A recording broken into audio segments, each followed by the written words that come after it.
अगर आप already financial market से जुड़े हुए हैं तो आपने कई बार ऐसे सवाल सुने होंगे, कहाँ इन्वेस्ट करें, कितना रिटर्न मिलेगा, इसमें रिस्क क्या है, सबसे बेस्ट स्कीम कौन सी है, क्या मेरी इन्वेस्टमेंट सही है। ऐसा नहीं है कि ये सब सवाल ज़रूरी नहीं है, बट ये फाइनेंशियल एडवाइस देते समय स्टार्टिंग पॉइंट सेम होना बहुत ही गलत होगा। ऐसा क्यों, ये बताने से पहले चलिए आपको दो लोगों से इंट्रोड्यूस करवाता हूँ, मिस्टर ए और मिस्टर बी।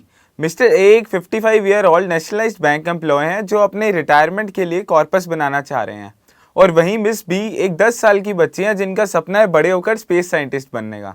जैसा कि आप देख सकते हैं, इन दोनों लोगों की ज़रूरतें काफ़ी अलग हैं, रिक्वायरमेंट्स अलग हैं, इन्वेस्टमेंट के टाइम होराइजन अलग हैं, तो जाहिर सी बात है कि ये दोनों के लिए बेस्ट इन्वेस्टमेंट प्रोडक्ट या ऑप्शन भी अलग ही होगा। इसलिए सबसे पहला क्वेश्चन किसी भी प्रोस्पेक्टिव इन्वेस्टर को होना चाहिए, क्यों, यानी वाई।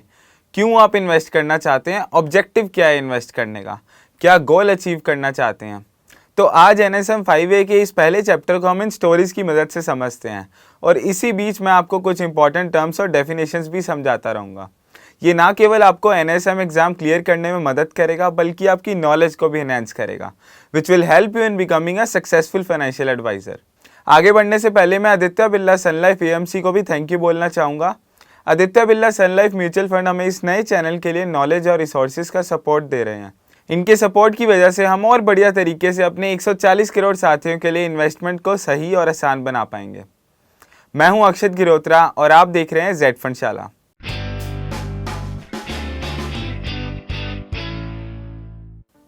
सबसे पहले बात करते हैं फाइनेंशियल गोल्स की। जैसा हमने देखा, मिस्टर ए और मिस बी के पैसे बचाने या निवेश करने के कारण काफ़ी अलग हैं। ऐसा ही रोज़ की ज़िंदगी में हमें और भी बहुत सारे एग्जाम्पल देखने को मिलते हैं। फॉर एग्जाम्पल, मिस्टर सी जो खुद के लिए कुछ सालों में घर खरीदना चाह रहे हैं, या फिर मिस्टर डी जो अपनी ड्रीम वेकेशन प्लान कर रहे हैं। इन चारों की ज़रूरतें काफ़ी अलग हैं, और इन ज़रूरतों को हम फाइनेंशियल ऑब्जेक्टिव्स भी कहते हैं। लेकिन इन ऑब्जेक्टिव्स में दो इंपॉर्टेंट चीज़ें जोड़ दी जाएँ तो ये फाइनेंशियल गोल्स बन जाते हैं।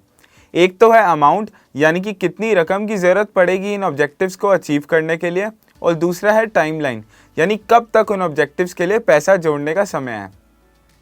फाइनेंशियल गोल्स कई तरह के होते हैं। कुछ पॉपुलर फाइनेंशियल गोल्स हैं जैसे कि child education, marriage expenses, retirement की planning, buying a car, buying a vehicle, buying a house, या फिर कोई भी अच्छी वेकेशन की प्लानिंग हो। एट द सेम टाइम काफ़ी अनकॉमन एग्जाम्पल्स भी हैं फाइनेंशियल गोल्स के, जैसे कि खुद का बिजनेस स्टार्ट करना हो, या काम से थोड़ा टाइम के लिए ब्रेक लेना हो, या फिर खुद की हायर एजुकेशन को स्पॉन्सर करना हो।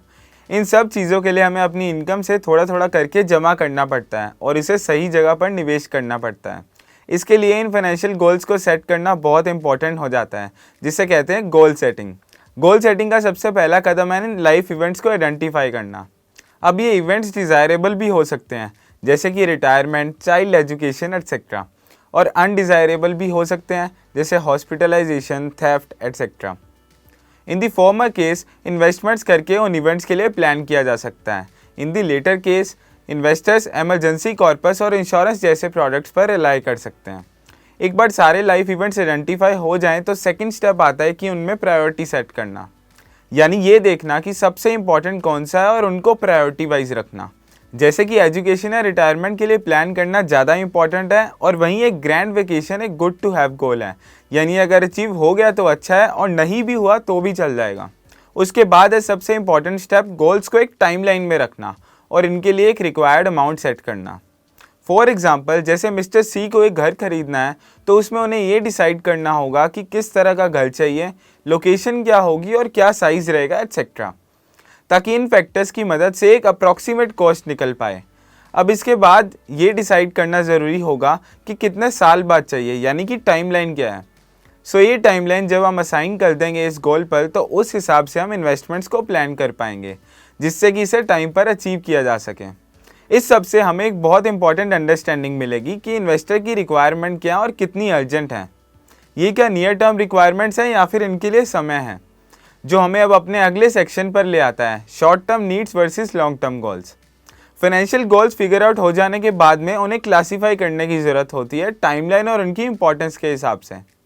जैसा कि आप इस पिक्चर में दिखाए हुए मैट्रिक्स में देख पा रहे हैं, जो कि मिस्टर स्टीवन कॉनवे ने अपनी best seller book the 7 habits of highly effective people में डिस्कस किया था।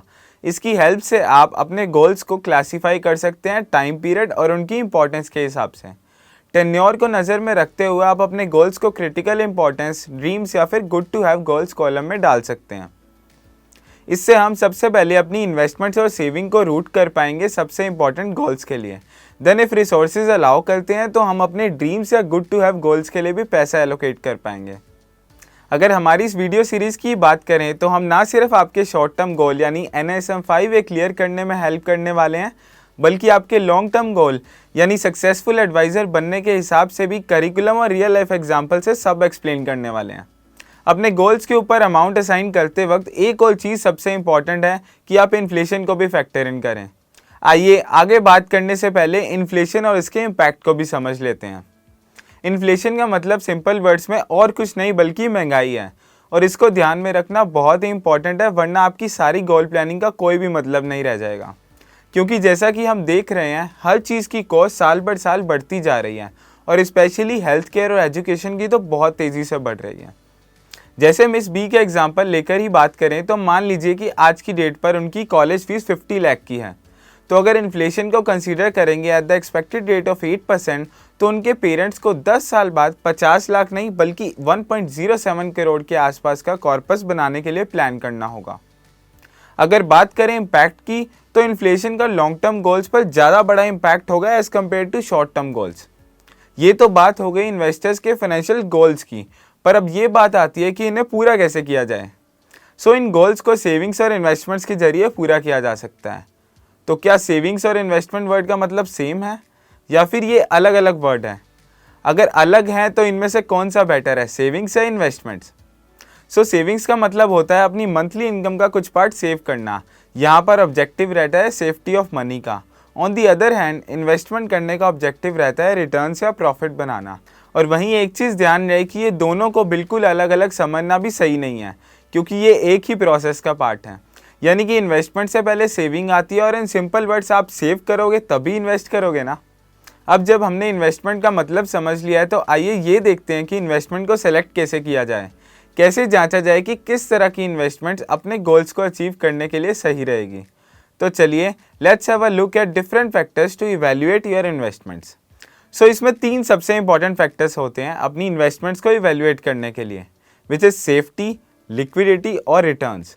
इसके अलावा और भी कुछ फैक्टर्स हैं जैसे कि कन्वीनियंस, टिकट साइज़ या फिर minimum investment, taxation on earnings, tax deductions etcetera. आइए एक एक करके इन सब के बारे में बात करते हैं, और सबसे पहले स्टार्ट करते हैं सेफ्टी से। सेफ्टी का मतलब इन सिंपल वर्ड्स है कि आपका पैसा कितना सेफ है किसी एक स्पेसिफिक इन्वेस्टमेंट प्रोडक्ट में। लिक्विडिटी का मतलब आसान भाषा में ये है कि आप कितनी इजीली या जल्दी अपनी इन्वेस्टमेंट को बेच सकते हैं और इसे कैश में कन्वर्ट कर सकते हैं। जैसे फॉर एग्जांपल बात करें रियल इस्टेट और किसी open ended mutual fund investment की, तो mutual fund better liquidity offer कर पाएंगे क्योंकि आप उसे इजीली मार्केट NAV पर सेल कर सकते हैं। वेरएज रियल इस्टेट को लिक्विडेट करने में टाइम लग सकता है जब तक कि बायर नहीं मिलता मार्केट में। रिटर्न्स, जैसा हमने पहले समझा कि कोई भी इन्वेस्टमेंट करने के पीछे का मेन पर्पस होता है रिटर्न्स या प्रॉफिट बनाना। आपका इन्वेस्टमेंट प्रोडक्ट कितना पोटेंशियल लगता है रिटर्न्स देने का, वो भी एक बहुत अच्छा और इम्पॉर्टेंट फैक्टर है कंसीडर करने के लिए किसी भी इन्वेस्टमेंट में एंटर होने से पहले। कन्वीनियंस, किसी भी इन्वेस्टमेंट को उसकी कन्वीनियंस के बेस पर भी इवैल्यूएट किया जाना चाहिए, यानी कि इन्वेस्टमेंट कितनी ईज से कर सकते हैं, क्या पूरा या पार्शियल मनी विड्रॉ कर सकते हैं, अपनी इन्वेस्टमेंट की मार्केट वैल्यू कितनी ईज से चेक कर सकते हैं, और इनकम कैसे रिसीव करेंगे। टिकट साइज़, साफ भाषा में बोले तो आप मिनिमम इन्वेस्टमेंट कितने से स्टार्ट कर सकते हैं। जैसा कहीं तो 100 रुपीज़ से स्टार्ट कर सकते हैं और कहीं मिनिमम अमाउंट लैक्स और इवन करोड्स में भी हो सकती है in case of HNI products. Taxation on earnings भी एक बहुत इंपॉर्टेंट फैक्टर है इन्वेस्टमेंट को इवैल्यूएट करते वक्त। अलग अलग प्रोडक्ट्स पर होने वाले गेंस पर अलग अलग तरीके का टैक्सेशन एप्लीकेबल होता है। अगर म्यूचुअल फंड्स की बात करें तो इक्विटी ओरिएंटेड फंड्स पर होने वाले जो गेंस हैं उन पर टैक्सेशन अलग रहता है as compare to debt oriented funds. Tax deductions, tax से जुड़ा एक और बहुत इंपॉर्टेंट मैटर है टैक्स डिडक्शन का। इसका मतलब है कि आप कुछ स्पेसिफाइड इन्वेस्टमेंट्स करके उन पर टैक्स डिडक्शन क्लेम कर सकते हैं under the laws of income tax act. इस तरह के इन्वेस्टमेंट्स में जनरली लॉक इन पीरियड भी रहता है, जैसे कि in case of tax saving instruments like PPF, NSC, tax saving FDs और ELSS यानी टैक्स सेवर म्यूचुअल फंड्स। सो ये तो थे सारे फैक्टर्स जो कि ध्यान में रखने बहुत ज़रूरी हैं अलग अलग इन्वेस्टमेंट प्रोडक्ट्स को इवेल्युएट करते वक्त। जैसा कि हम जानते हैं कि इन्वेस्टमेंट प्रोडक्ट्स कई तरह के होते हैं और उनकी अंडरलाइंग एसेट क्लासेस भी अलग अलग रहती हैं, जैसे कि इक्विटी, फिक्स्ड इनकम एटसेट्रा। तो आइए अब इन एसेट क्लासेस को समझते हैं और देखते हैं। अगर एसेट क्लासेस की बात करें तो यहाँ 4 ब्रॉड कैटेगरीज आती हैं, जो कि हैं real estate, commodity, equity and fixed income. Real estate को सबसे इंपॉर्टेंट और पॉपुलर एसेट क्लास माना जाता है। इस एसेट की पॉपुलैरिटी की वजह इन्वेस्टमेंट से रिलेटेड नहीं है, बल्कि ज़्यादातर केस में लोग रियल इस्टेट को सेल्फ कंजप्शन या यूजेस के लिए खरीदते हैं। तो इसलिए अगर रियल इस्टेट खुद के रहने के लिए लिया जाए तो उसे एक्सपेंस माना जाता है, और अगर उसे बेचकर प्रॉफिट बनाना हो या रेंटल इनकम का मोटिव हो तो उसे इन्वेस्टमेंट माना जाएगा। ऑल्सो रियल इस्टेट को फर्दर कई कैटेगरीज में डिवाइड किया जा सकता है, जैसे कि residential real estate, land, commercial real estate etcetera. As an asset class इसके फीचर कुछ इस तरह से रहते हैं। इसमें लोकेशन सबसे इंपॉर्टेंट फैक्टर रहती है। ये काफ़ी इलिक्विड एसेट है। इस एसेट में फिजिकल फॉर्म या फाइनेंशियल फॉर्म दोनों में ही इन्वेस्ट किया जा सकता है। कैपिटल ग्रोथ के पोटेंशियल के साथ साथ ये करंट इनकम भी ऑफर कर सकता है in the form of rental income. Transaction cost की बात करें तो ब्रोकरेज, रजिस्ट्रेशन और other charges like stamp duty काफ़ी हाई रहते हैं, जो कि इसके रिटर्न्स को भी गिरा देते हैं। रियल इस्टेट से रिटर्न कैलकुलेट करते समय जो प्रॉपर्टी की मेंटेनेंस कॉस्ट और एप्लीकेबल टैक्सेस हैं, उन्हें भी एडजस्ट करना ज़रूरी है, क्योंकि ये खर्चे काफ़ी बड़े होते हैं और इन्हें इग्नोर नहीं किया जा सकता। नेक्स्ट बात करते हैं कमोडिटीज़ की। कमोडिटीज़ कई तरह की होती हैं, जो कि सब अपनी डेली लाइफ में भी यूज़ करते हैं, जैसे कि oil, wheat, corn, gold, silver etcetera. पर इनमें ज़्यादातर में इन्वेस्ट करना काफ़ी मुश्किल रहता है, क्योंकि इन्हें लंबे समय तक स्टोर नहीं किया जा सकता। हाउएवर कमोडिटीज़ में गोल्ड और सिल्वर पॉपुलर और मोस्ट कॉमन कमोडिटीज़ हैं, जहां पर इन्वेस्टमेंट्स की जाती हैं। इसके अलावा कई कमोडिटी डेरिवेटिव्स भी आते हैं कई कमोडिटीज़ के, बट उनमें ज़्यादा इन्वेस्टमेंट प्रेफर नहीं की जाती है, क्योंकि वो एक तो लेवरेज कॉन्ट्रैक्ट्स होते हैं, यानी आप छोटी अमाउंट इन्वेस्ट करके बड़ा एक्सपोजर ले सकते हैं, making them even more riskier. और दूसरा, ये जनरली शॉर्ट टर्म कॉन्ट्रैक्ट्स होते हैं, वेरेज ऐसा हो सकता है कि इन्वेस्टर उसे लॉन्ग टर्म तक होल्ड करने का प्लान कर रहा हो। कमोडिटीज़ में इन्वेस्टर को करंट या रेगुलर इनकम नहीं मिल सकती है और उन्हें कैपिटल ग्रोथ पर ही रिलाय करना पड़ता है। अब बात करते हैं फिक्स्ड इनकम की। फिक्स्ड इनकम एसेट क्लास वो होती है जहां पर इन्वेस्टर्स को रेगुलर इनकम मिलती है in the form of interest till the maturity, और साथ में इन्वेस्टेड अमाउंट भी वापस मिल जाती है मैच्योरिटी पर। फिक्स्ड इनकम इन्वेस्टमेंट्स कई तरह की हो सकती हैं, जैसे कि FDs, RDs, senior citizen saving scheme, PPF etcetera. और इसके अलावा भी कुछ मार्केटेबल इंस्ट्रूमेंट्स होते हैं, जैसे कि बॉन्ड्स, डिबेंचर्स, जिनकी मार्केट में रेगुलरली ट्रेडिंग भी होती है।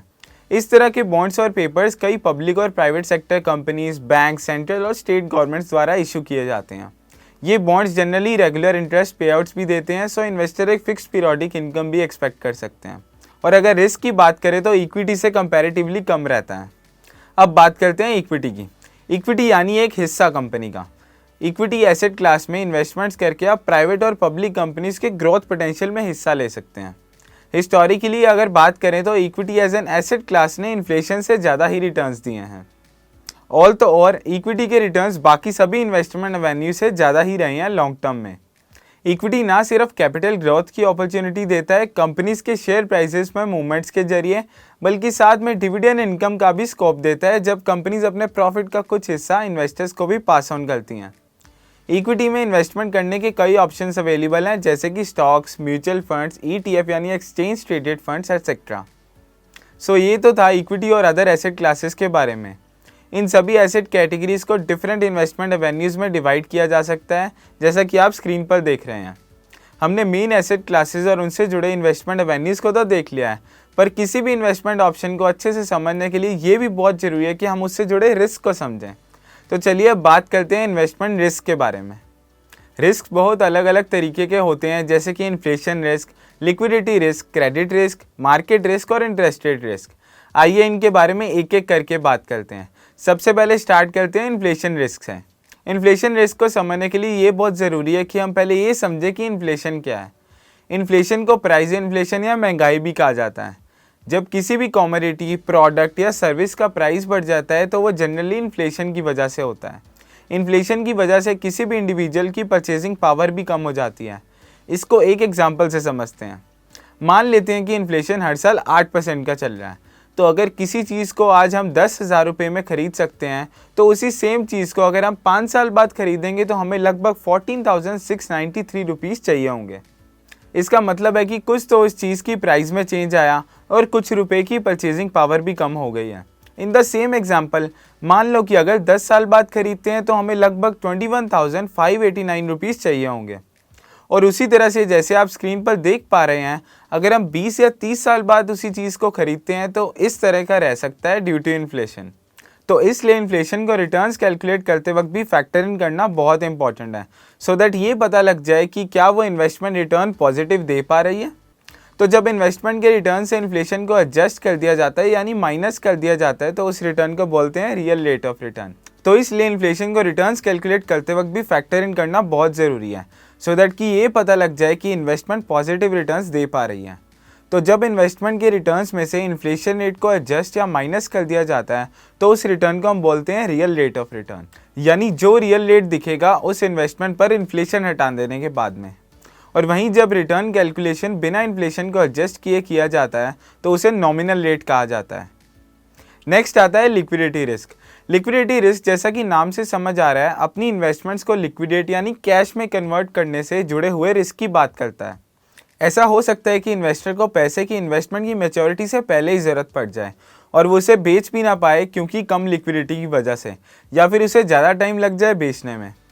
इसका एक अच्छा एग्जांपल तो रियल एस्टेट ही है, जहां पर सेलिंग और लिक्विडेट करने में टाइम लग सकता है। इसके अलावा ये भी हो सकता है कि लिक्विडिटी तो हो but at the cost of some penalty या फिर एग्जिट लोड।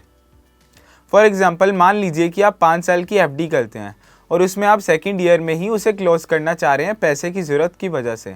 तो इन दैट केस हो सकता है कि बैंक ने एफडी प्रीमेच्योरली क्लोज करने के लिए 1% का interest deduction as a penalty रखा हो। ऑल्सो एक सिचुएशन ऐसी भी हो सकती है कि आपकी इन्वेस्टमेंट में कुछ सर्टेन टाइम पीरियड के लिए लिक्विडिटी बिल्कुल ही ना हो और इस टाइम पीरियड के बाद में हो भी तो पार्शियली अवेलेबल हो। ये एग्जांपल है popular government saving scheme PPF का। क्रेडिट रिस्क सिंपली वो रिस्क है जिसमें हो सकता है कि आपका बॉन्ड या डिबेंचर डिफॉल्ट कर जाए अपने इंटरेस्ट पेमेंट या फिर प्रिंसिपल रीपेमेंट ऑब्लिगेशंस पर, या फिर डिले कर जाए रीपेमेंट्स पर। सो इस केस में इन्वेस्टर्स को किसी भी डेट सिक्योरिटी की क्रेडिट रेटिंग्स देखकर ही इन्वेस्टमेंट डिसीजन लेना चाहिए। बहुत हाई क्रेडिट रेटिंग वाली सिक्योरिटीज़ जैसे कि the ones issued by the central government काफ़ी अच्छी सेफ्टी तो देंगी but at the same time interest भी कम ऑफर करेंगी एज कम्पेयर टू अदर्स। और वहीं वो कंपनीज या इशूअर्स जिनकी बिजनेस कंडीशन ज़्यादा स्टेबल नहीं है, उनमें थोड़ा क्रेडिट रिस्क प्रेजेंट होगा और वहीं उसे कंपनसेट करने के लिए वो इशूअर आपको ज़्यादा इंटरेस्ट रेट ऑफर करेगा। Market risk and price risk. किसी भी ट्रेडेबल सिक्योरिटी पर दो तरह के मेन रिस्क होते हैं, मार्केट रिस्क और प्राइस रिस्क। क्योंकि मार्केट इन्वेस्टर्स के ओपिनियन और फ्यूचर आउटलुक पर चलती है, तो अगर लोगों को ओपिनियन में कोई भी चेंज आता है तो सिक्योरिटी के प्राइस में भी वो फ्लक्चुएशंस रिफ्लेक्ट होने लगेंगी, जिससे कि वॉलेटिलिटी भी कहा जाता है। अब ये इस तरह के रिस्क इंडस्ट्री और मार्केट वाइड भी हो सकते हैं और कंपनी स्पेसिफिक भी रह सकते हैं। फॉर एग्जांपल, जैसा कि लास्ट ईयर हुआ था कोविड के टाइम पर, पूरी मार्केट डाउन हो गई थी क्योंकि इन्वेस्टर्स ने इकोनॉमी और मार्केट को लेकर नेगेटिव आउटलुक रख लिया था। इस केस में आपकी इक्विटी सिक्योरिटीज़ की वैल्यू डाउन हो गई थी। और वहीं अगर मान लीजिए कि किसी कंपनी की सेल्स गिर जाती है बिकॉज ऑफ टेक्नोलॉजिकल चेंजेस, तो हो सकता है कि उनके शेयर प्राइसेस भी गिर जाएं और वहीं हो सकता है कि एट द सेम टाइम उनकी पीयर कंपनीज के शेयर प्राइसेस बढ़ रहे हों। ये तो था कंपनी स्पेसिफिक रिस्क का example.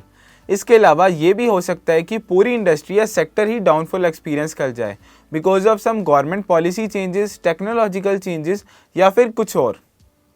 Interest rate risk. Interest rate, जैसा कि नाम से समझ आ रहा है, एक रिस्क है कि इकोनॉमी में इंटरेस्ट रेट मूवमेंट्स हो जाने के कारण आपकी इन्वेस्टमेंट वैल्यू पर इम्पैक्ट आ सकता है। ये रिस्क डायरेक्टली बॉन्ड्स और डेट सिक्योरिटीज़ के प्राइजेस को ज़्यादा इम्पैक्ट करता है जो कि सेकेंडरी मार्केट में ट्रेड करती हैं, यानी कि जिनमें ट्रेडिंग ट्रांजैक्शंस अलाउड होती हैं। इंटरेस्ट रेट रिस्क, जैसा कि नाम से समझ आ रहा है, ऐसा इसलिए है क्योंकि इंटरेस्ट रेट और बॉन्ड प्राइजेस के बीच में एक नेगेटिव या इन्वर्स रिलेशन रहता है। यानी अगर इकोनॉमी में इंटरेस्ट रेट्स बढ़ते हैं तो आपके बॉन्ड इन्वेस्टमेंट का प्राइस भी गिर जाएगा। आइए अब इसे एक एग्जांपल से समझते हैं। सपोज करें कि एक बॉन्ड 1000 रुपये पर इशू हुआ था 1 साल के लिए और 8% का इंटरेस्ट रेट ऑफर कर रहा है। अब मान लीजिए कि बॉन्ड इशू होते ही इकोनॉमी में इंटरेस्ट रेट्स बढ़ गए, तो नए वाले जो बॉन्ड्स होंगे वो 8% की बजाय 8.5% पर ऑफर किए जाएंगे। सो इन दैट केस ये होगा कि आपके पुराने वाले बॉन्ड कम अट्रैक्टिव हो जाएंगे इन्वेस्टर्स के बीच में, और अगर आप उसे सेल भी करना चाहें तो उसे डिस्काउंट पर ही निकालना पड़ेगा, और vice versa. Also interest rate risk bond की मैच्योरिटी पर भी डिपेंड करता है। ज़्यादा लॉन्ग मैच्योरिटी वाले बॉन्ड्स पर ज़्यादा फ्लक्चुएशंस होंगी in response to interest rate changes as compare to short term maturity bonds. ये तो हमने बात की कॉमन रिस्क की जो इन्वेस्टमेंट करने के साथ जुड़े होते हैं। इनमें से बहुत से रिस्क ऐसे हैं जो ख़त्म नहीं किए जा सकते हैं, और कुछ रिस्क तो लेना भी बहुत ज़रूरी है डिसेंट रिटर्न्स बनाने के लिए। हाउएवर ज़रूरी ये है कि इन रिस्क को मैनेज किया जाए। तो आइए अब बात करते हैं रिस्क मेजर्स और मैनेजमेंट स्ट्रैटेजीज़ पर।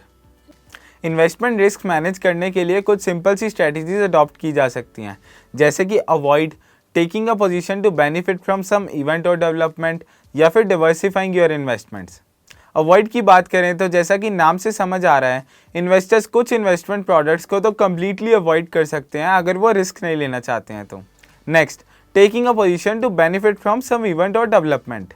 इन्वेस्टर्स मार्केट इवेंट्स और एक्सपेक्टेड डेवलपमेंट्स को देखते हुए भी कुछ इन्वेस्टमेंट पोजीशन ले सकते हैं।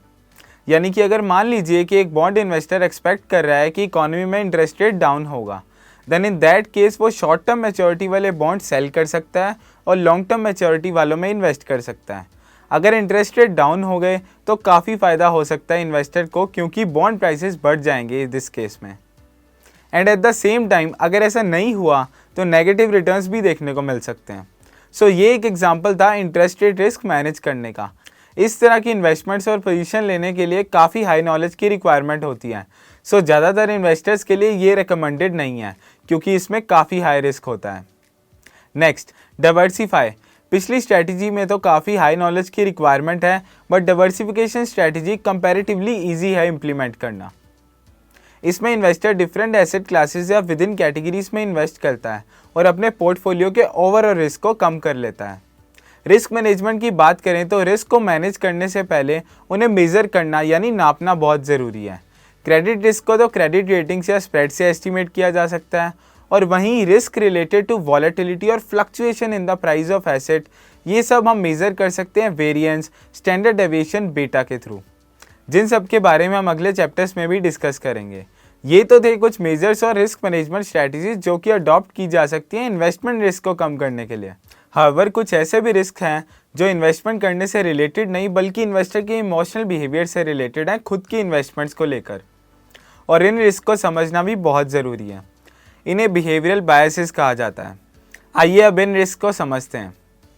कुछ इंपॉर्टेंट बायसेस जिनके बारे में आप बात करने वाले हैं वो है availability heuristic, confirmation bias, familiarity bias, herd mentality, loss aversion, over confidence और एजेंसी बायस। सबसे पहले आता है availability heuristic. Availability heuristic which is also known as availability बायस।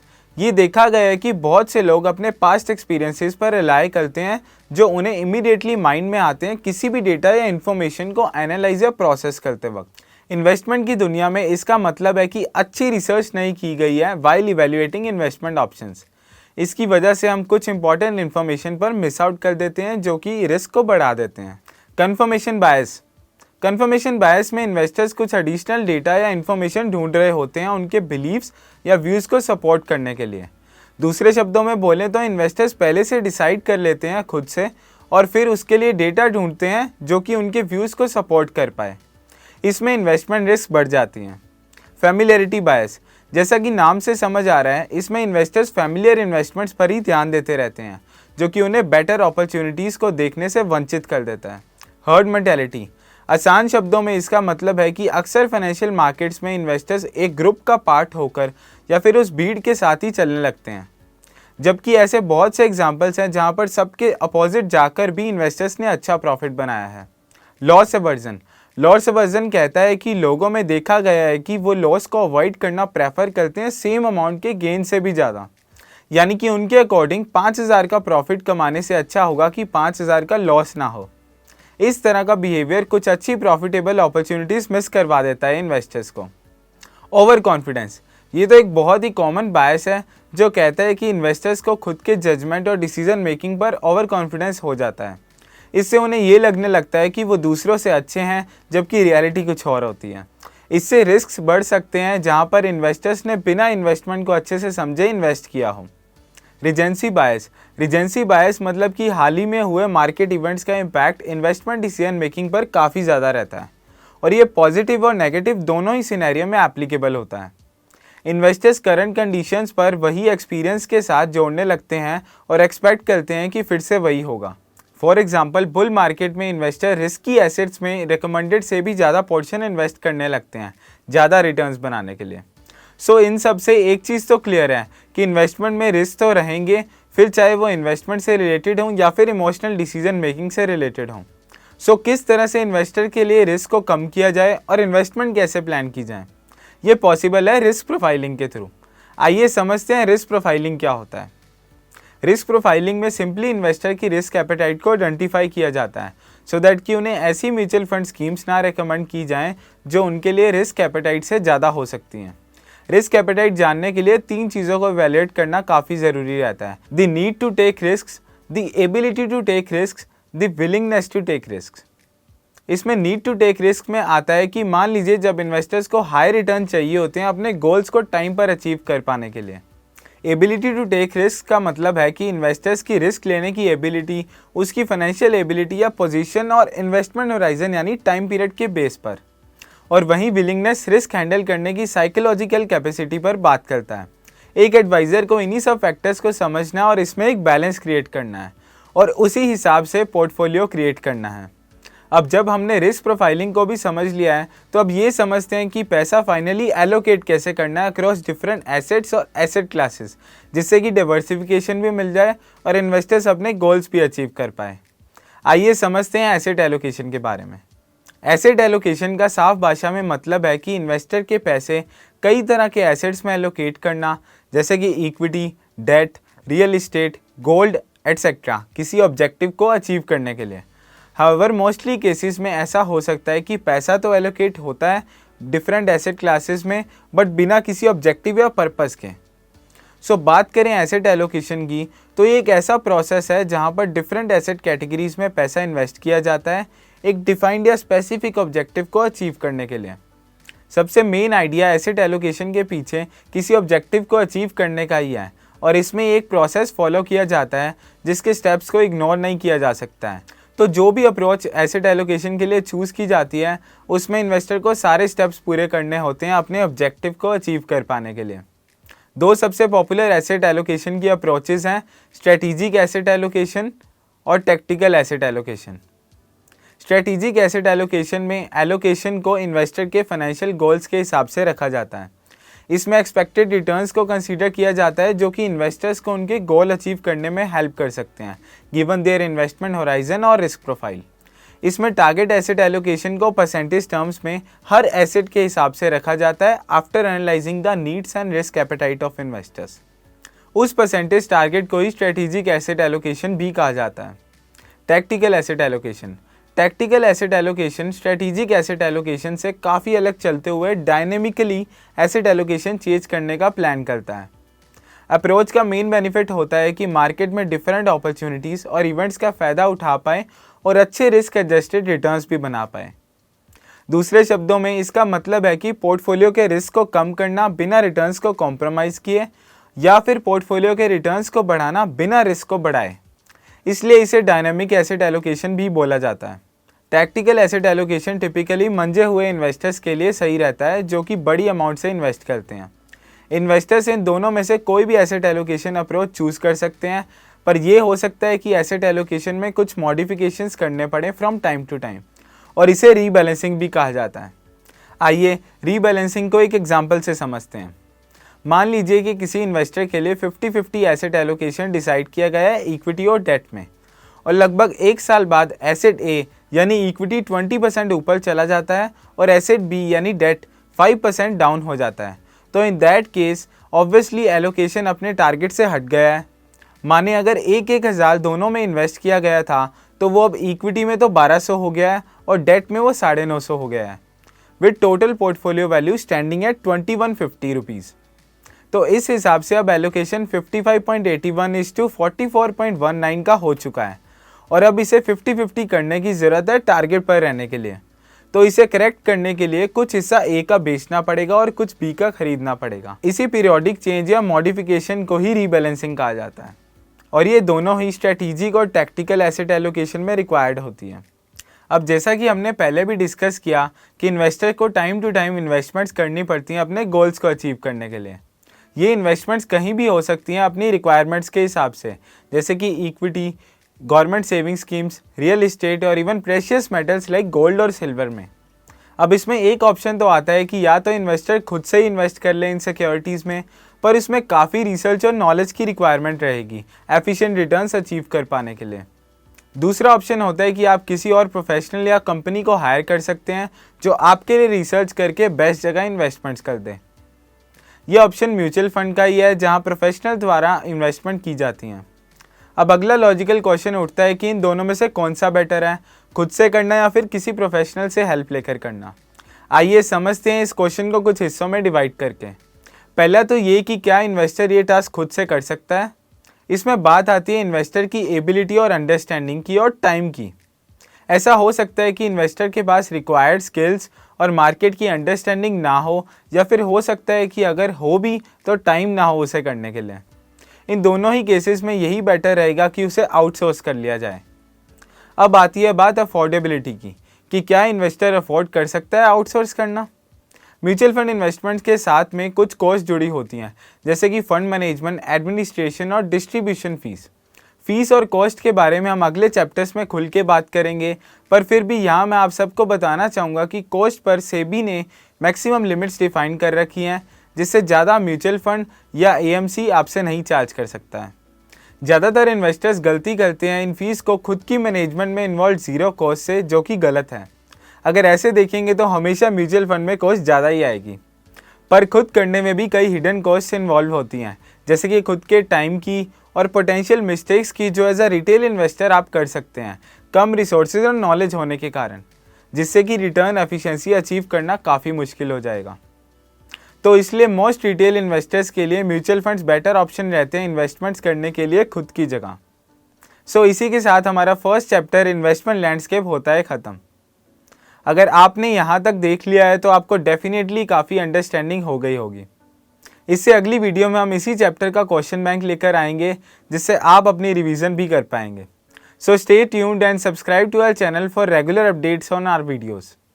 अगर आप भी जेड फंड्स के साथ जुड़कर म्यूचुअल फंड एडवाइज़र बनना चाहते हैं तो हमें व्हाट्सएप कर सकते हैं 7217746224 पर, या फिर आप हमारी Z funds advisor app play store से भी डाउनलोड कर सकते हैं। ऐप का लिंक हमने नीचे डिस्क्रिप्शन बॉक्स में दिया है। Thank you for watching Z fund शाला।